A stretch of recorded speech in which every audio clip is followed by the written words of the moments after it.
Vai.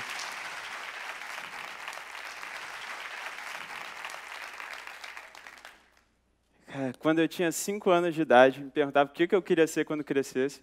Minha resposta era certa. Eu queria ser motorista de caminhão de lixo. Eu acho que eu nunca conheci uma outra criança com um sonho tão parecido com o meu, mas o fato era que, quando eu era criança, eu achava que o motorista do caminhão era quem levava para casa todo o lixo que ele coletava ao longo do dia, e fazia com o lixo que ele quisesse. Então eu falei, opa, eu quero ser isso. E aí eu acho que eu nunca enxerguei o lixo como um lixo. Para mim, lixo sempre foi um mundo de possibilidades. Sabe aquelas caçambas de entulho que a gente encontra na rua, em frente às obras? Então, eu sempre levava alguma coisa para casa. Era pilha que eu colecionava, pedaço de madeira para brincar de marceneiro, era alguma tralha que eu sempre levava. Até meu programa de TV favorito tinha a ver com lixo. Era a Guerra do Ferro Velho, que passava no Discovery, uma batalha maker dentro de um ferro velho, e eu me amarrava. Né? Eu lembro de um Natal que eu ganhei de presente do meu tio um carrinho de rolimã e um par de luvas de lixeiro, que era para frear o carrinho. O carrinho eu nem lembro onde que foi parar, mas a luva de lixeiro eu guardei, me amarrava na luva e tudo mais. E mal sabia eu que lixo era um problema, né, cara? E quem diria um problema de gente grande? Se a gente for parar para pensar numa família de 4 pessoas, a gente está falando da geração de 2 toneladas por ano. É muita coisa que a gente produz. Numa cidade como a do Rio de Janeiro, são 10 mil toneladas todos os dias que a gente gera e que vão parar num aterro sanitário. O aterro sanitário é 80 quilômetros de distância da cidade, e o aterro basicamente é uma montanha de lixo. A gente vai só empilhando lá, chega a uma altura de 20 andares, de um prédio de 20 andares, e lá tem tudo de ruim para o meio ambiente. Né? A gente tem a geração de chorume, a gente tem a geração de metano, que acaba contaminando não só o solo, os rios, como contribui para o aquecimento global. Né? E não precisava ser assim. Se a gente fosse parar para analisar o que tem dentro da nossa lixeira, a gente veria que mais de metade do que a gente joga fora é sobra de comida, é casca de fruta, verdura, legume, que a gente poderia aproveitar através da compostagem. Todo esse material a gente poderia estar transformando em adubo, num processo que a gente faz na natureza há milhares e milhares de anos. Né? Basicamente, a gente escolhe os ingredientes corretos, a gente mistura as cascas de frutas com folha seca, serragem, coloca nas proporções corretas e bota justamente os micro-organismos que ficam no chão da floresta, que são os fungos, as bactérias e até as minhocas, para poderem transformar esse material. A gente fala que é um jantar, um enorme jantar que dura entre 4 a 5 meses, e depois a gente tem um adubo que é maravilhoso para qualquer tipo de planta.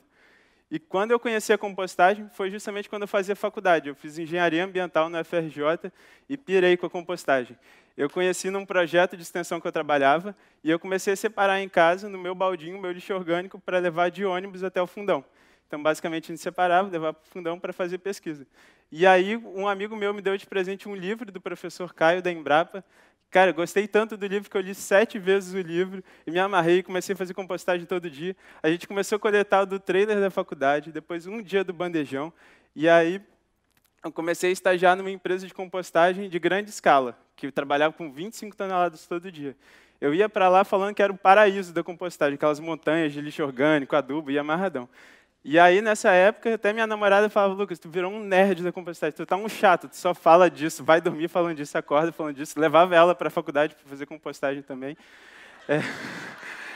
E aí eu comecei a me perguntar, eu tinha certeza que era isso que eu queria trabalhar, e eu falava, cara, se faz tanto sentido, por que todo mundo não faz?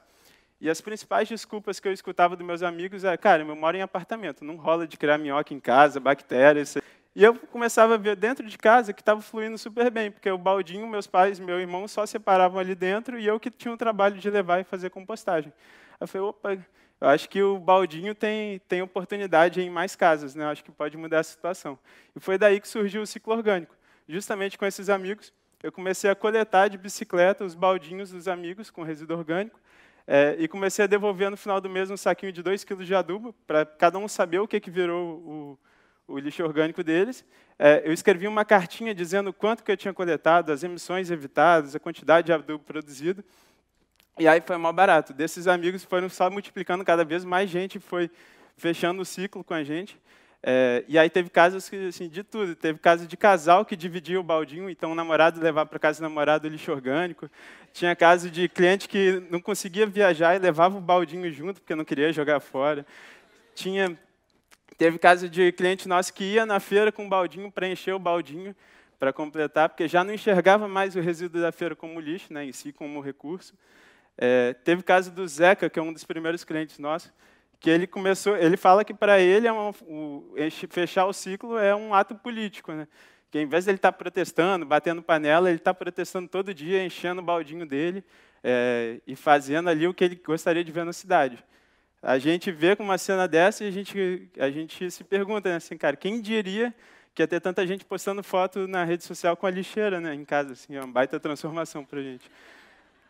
E foi isso, em 4 anos, a gente saiu de 5 famílias para 1.500 famílias, foram mais de 900 toneladas coletadas, a gente produziu adubo, que daria para adubar 600 campos de futebol, a gente evitou as emissões lá do aterro sanitário, equivalente a 700 carros ao longo de um ano, e o ciclo continuou. E aí minha mãe que começou a falar, Lucas, não é que tu vai realizar o sonho de criança, acho que de bicicleta tu não vai dar conta, não. E eu realizei.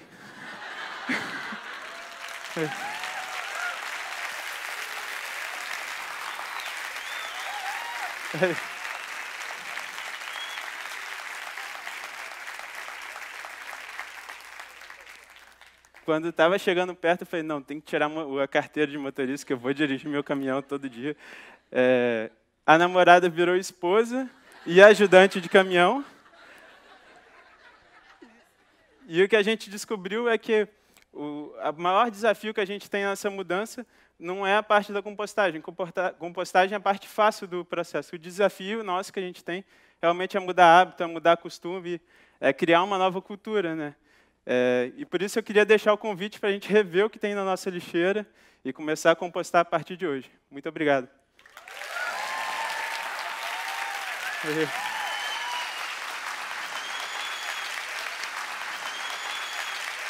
Valeu. Obrigado.